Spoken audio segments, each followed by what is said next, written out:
Hi, I'm Sara. Today I am going to read a part of the incredible true story, Tragedy at Sea, The Sinking of the Titanic, written by David Long. The race across the ocean. Just over 100 years ago, the only way to travel from Europe to America was by sea. There were no aeroplanes that could fly such a long way without landing to refuel. But although you couldn't fly between Europe and America, transatlantic travel was already big business. Ship owners made enormous profits carrying rich people between the two continents. As well as very rich people, poor migrants wanted to start new lives on the other side of the ocean in America. So there was a lot of travel to and fro. Two of the biggest shipping companies were the White Star Line and Cunard. These were both based in Liverpool in the north of England and competed with each other to attract passengers onto the fastest, most lavish ocean-going liners that the world had ever seen. Transatlantic ships had to be luxurious because the richest travelers expected the very best. Wealthy passengers would pay much more to travel in a ship that offered the space and comforts they enjoyed at home than in one that didn't. The best liners had comfortable cabins as well as large saloons or lounges.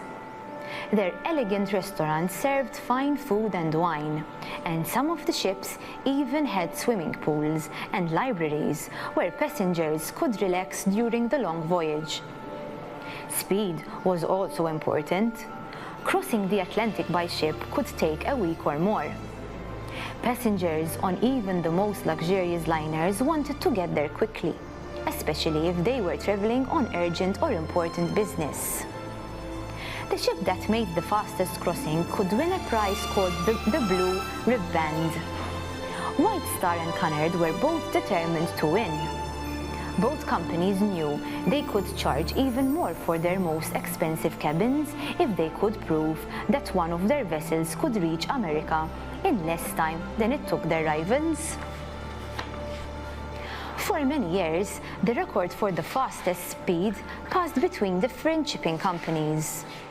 A total of 25 British ocean liners won the Blue Ribband. A few of them won more than once. 5 German ships were also successful and 3 American ones. Italy and France won it only once each.